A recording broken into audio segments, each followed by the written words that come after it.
Out of the Blue, proudly brought to you by San Remo. We're family. Another surprise! Out of the blue. You want that with fries? Out of the blue. Come with me across the sea on a barbecue. We're gonna cook for you. Nothing but blue skies. Out of the blue. You want some chili with those fries? Out of the blue. Hi and welcome to another episode of Out of the Blue. Today I thought we'd look at the beautiful and delicious world of pasta. No better place to look at that than down here at Zucca's at Glenelg and my old mate Adam Swanson. Still not cooked all the way through. In today's program, we're having a closer look at that favourite food, pasta. We use it in many different dishes, and so today we're going back to where it all begins, with the wheat. Good pasta is made from a special variety, durum wheat, sometimes called macaroni wheat. And it's a very hard grain, high in protein, and so it's ideal for making pasta. You know, even before the farmer starts thinking about planting out his wheat, there's another story about the grain and how it's developed to suit Australian conditions. And that story starts right here at the Waite campus of the University of Adelaide. Dr. Jason Abel is a durum breeder at the university, working with colleagues such as those in Sardi to develop new durum wheat varieties. Now Jason, what's actually happening in here? Well, Michael, this is where a plant breeding program all starts. So as part of Durum Breeding Australia's program, we have to develop a number of crosses each year that we then go and evaluate in a field years down the track to determine whether we can produce a variety for the future. So the growers will then adopt and San Remo will take up in their pasta production. So what is durum wheat? Why is it so good for, say, pasta and some breads? So some of the quality characteristics built into the grain here, you typically get a high protein content and you get a very hard grain. So when you compare that to bread wheat, which makes your biscuits and your breads each day, pasta needs that al dente characteristic to bind the pasta together. How long before it would actually go into making pasta? How many crops or generations sort of have? Yeah, good question. So it's about an 8 to 12 year proposition from this initial cross. Jason has brought us to the Plant Accelerator, a high-tech super greenhouse at the university's Waite campus. This very impressive piece of kit uses digital imaging technologies, high-capacity computing and robotics to accurately measure plant growth and function. This smart house, as it's known, is fitted with over 1 kilometre of conveyor systems that can handle up to 2,400 plants in radio-tagged carts. This is world-class stuff. If you like, it's a super greenhouse, and Jason and his colleagues use it in their quest to develop the very best varieties of wheat. And so their quest is to enable farmers in Australia to grow quality durum wheat, so that San Remo can make quality pasta. After the break, we're headed to San Remo's operation to see how those grains of wheat are made into pasta for our plates.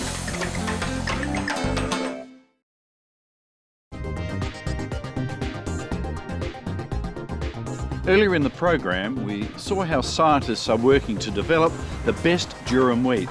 The process of conveying that high-quality grain into pasta begins here in the mills at San Remo. Again, this is high-tech stuff, state-of-the-art milling equipment that operates to very fine tolerances. The grains come straight from the farm to go through this process. Durum is quite a hard grain, and the milling gradually extracts just the heart of the wheat to make the high-quality granular semolina that's the vital ingredient of all pasta. It's quite different from what we know as flour for the baking industry. You can see the bright yellow colour of the finished product. At San Remo there is a very impressive array of machinery that creates the different shapes of pasta that we enjoy on our tables. I love this one, which turns the strands of pasta into these lovely nests.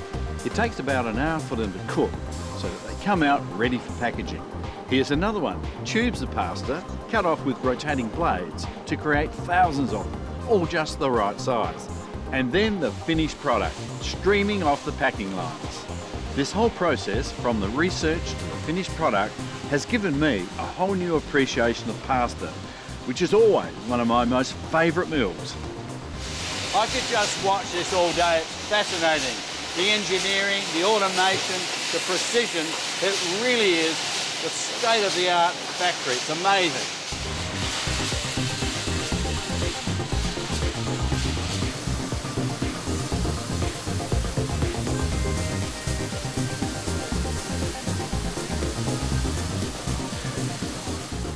Now, we probably all think we know how to cook pasta the correct way. Well, I thought I did anyway, but since watching Adam cook it, I've got a whole different perspective on how to cook the perfect pasta. It all starts with the water. The water has to be crystal clear and clean and cold. The pot, it has to be big. More water will cook the pasta in a more gentle way. So you bring the water to the boil before you add any salt, and certainly no oil. Once you do that, let it bubble away for a while so you've really got a good heat with it. And your packet of pasta traditionally is around this size, and that will do about 4 people for a main course. So the best way to divide it up is to get it out like that, divide it in half, and then a quarter of that will be for one serve, one large serve. The next thing is, of course, is to carefully, you don't want to break any, put it into the pot and let it go around like that. Now, the other thing is, don't use metal tongs. That is an absolute no-no. Always use a wooden spoon, and it just gently boils away for around about, say, 4 minutes for normal spaghetti. Test it. You always want to have it a little bit under al dente, and then you can add it to your sauce. And I reckon that way you'll have the perfect pasta. G'day, mate. Oh, hello. You're doing well cooking for 4, mate, but how about trying cooking for 160 in my restaurant, buddy? How do you do it? I mean, Listen, look, mate. I think the key that I've learnt today, apart those couple of little things I've told our viewers, is the big pot. The big pot and the wooden spoon. But you know what, Michael? It's amazing. Yeah. After the break, I'll teach you a few Chefy World tricks about cooking pasta for 160 or 50 or whatever it may be. I was hoping you would. I love working in the kitchen.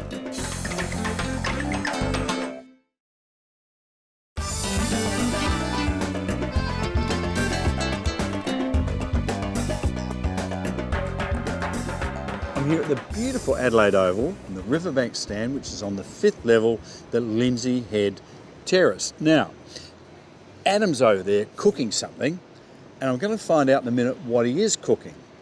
Almost ready for you, Mike. Just a little more prep. It's all about me. I want to tell you about this area. On game day, it is chock-a-block, and the guys are setting up for a function for 800 people in the next couple of days. But let's find out what Adam is really going to be cooking over here. Ah, Adam. Michael, Adam. I've been waiting for you. What Better more? late than Okay, ever, hey? that's all right. Now, this dish is called chichiri. Pasta chichiri. Chichiri. Chichiri, you know, you make a little dance. Oh, I love chickpeas. They're so good for you. It is. And you know what, Michael, we are using a tin product here as well, but we'll talk about that later. The pasta we're using today is a San Remo Rigatoni. Reason being, Michael, you ready for it? Later on, those little chickpeas are going to jump inside the rigatoni and you're going to have this explosion in your mouth when we're eating the beautiful pasta. See, I don't think sometimes we fully understand the different pasta shapes and Yes, what they're used for. exactly That's right, they'd fit in there, wouldn't they? They do. And make sure that you're always using quality ingredients. So we're using Balducci olive oil to start off our dish, Michael. Yeah, Look at you, straight into the garlic. You know what I'm after from you, don't you? We're going to take, this is 2 tins of chickpeas there, Michael, drained and rinsed, okay?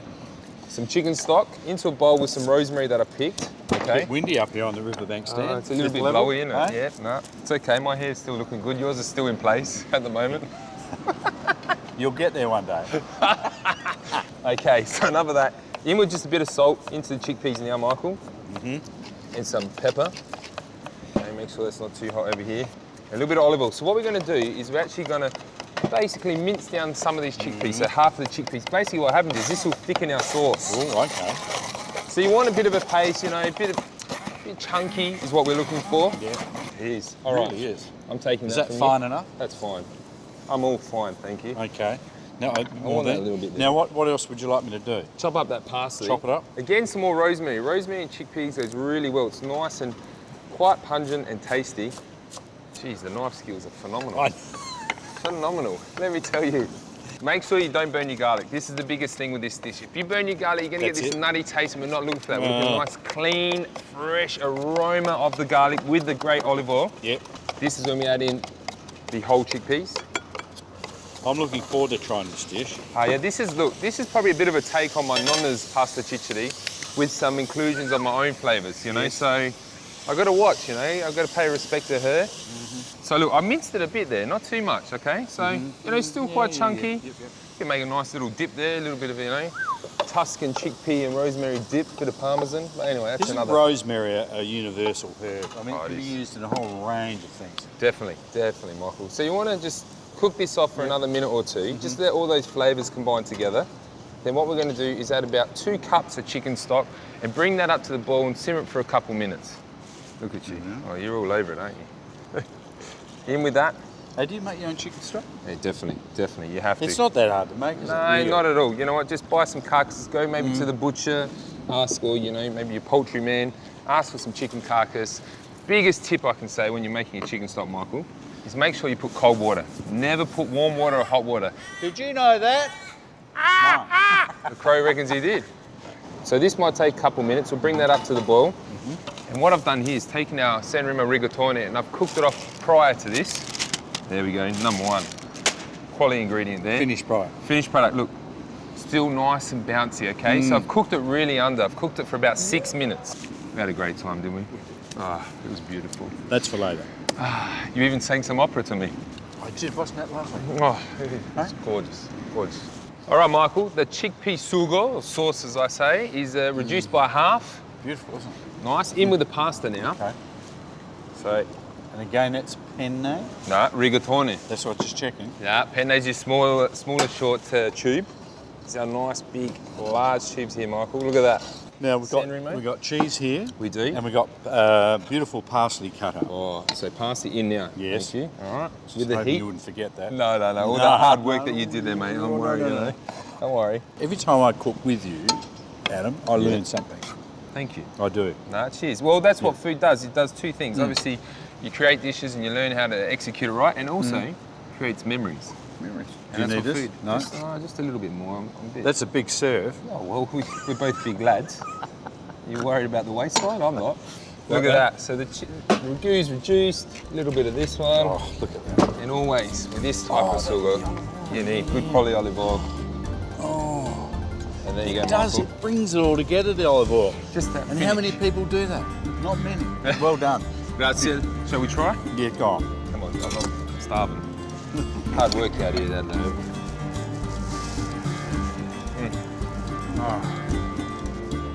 It's pretty good. There's, no, more than that. It's fabulous. Well done. Thank you.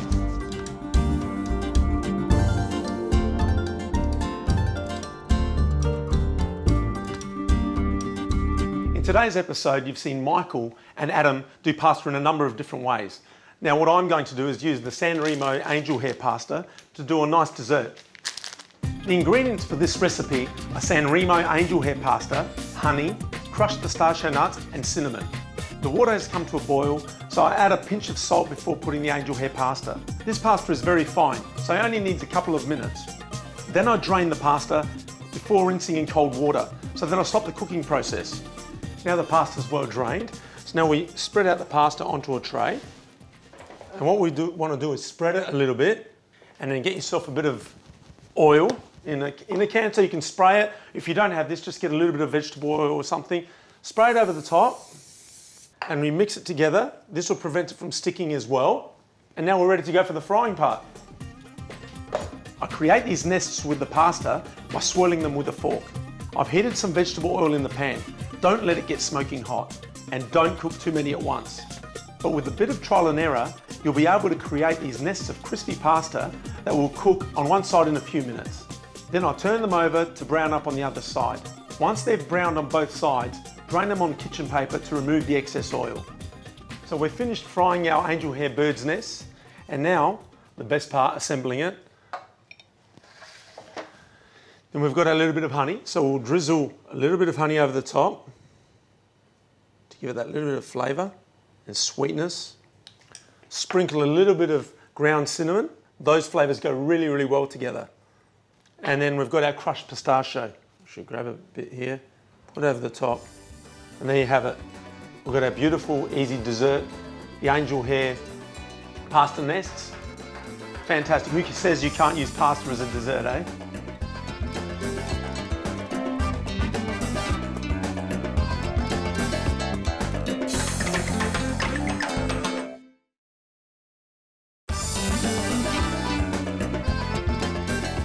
So Michael's left the spaghetti in the pot for me cooking away. Now, al dente, what does it mean? It means firm to the bite. So we're looking for some resistance in the pasta. Still not cooked all the way through. So what you want to do is take your pasta from your water. Michael did mention not to use tongs, but at this point, in the commercial world, in my world, we'd have a basket in the water, boiling away. We'd grab our pasta straight out of the water, so no need to strain. We don't have time. We have table 12, 15, 21 cooling away. Everyone asking for desserts. Now, even with my travels throughout Italy, I learned this trick. They finish the actual pasta in the sauce. Do not throw away this pasta water. This is magical water. You add a little bit into the pan, let it reduce down, pasta will keep cooking, and you're gonna have the perfect plate of pasta. Just a little bit more seasoning, and don't forget your fresh herbs. Always fresh herbs at the end. Just to finish it off, little toss. Another tip, you don't always need to have a pot of boiling water to cook pasta. I have pasta fagioli here, which is basically a bean soup brodo. Now, I'm using San Remo small shells. No need for the water, straight into the pot. Now, this one will take you about 6 to 8 minutes. What happens is the beautiful beans start to break down, the pancetta starts to jump into the shells, and the pasta starts to cook and starts to grow. And what it does also, it helps thicken up your beautiful brodo. So this would be ready in 6 to 8 minutes. I could have my pasta spaghetti going away. I could have other tables calling for some cheese and bread. And there it is, service time. So remember these tips next time you're cooking your spaghetti alla Napolitana. Yes, chef, I'm on the way. Oop, here we are, already. There you go, sir. Adam. Now this is pasta fagioli. So small shell, San Remo small shell pasta, cooked with celery, onion, pancetta, beans, in a beautiful brodo. but very healthy too. It is, and you're not, no pot of water, Michael. Remember that tip? Here's the taste test.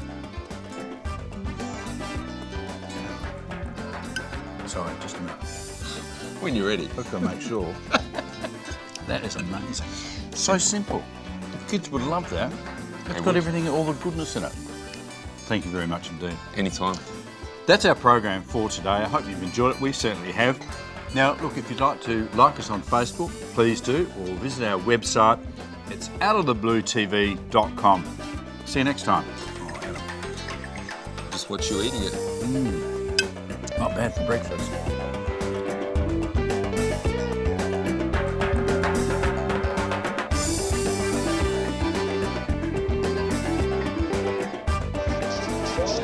Get my legs out. It's for you, Neil. It's for you, Neil, baby. Show a little leg.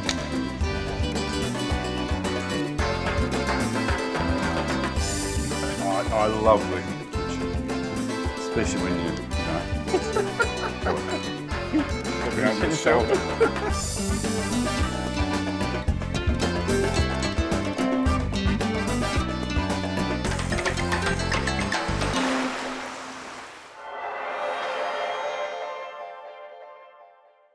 Out of the Blue, proudly brought to you by San Remo. We're family.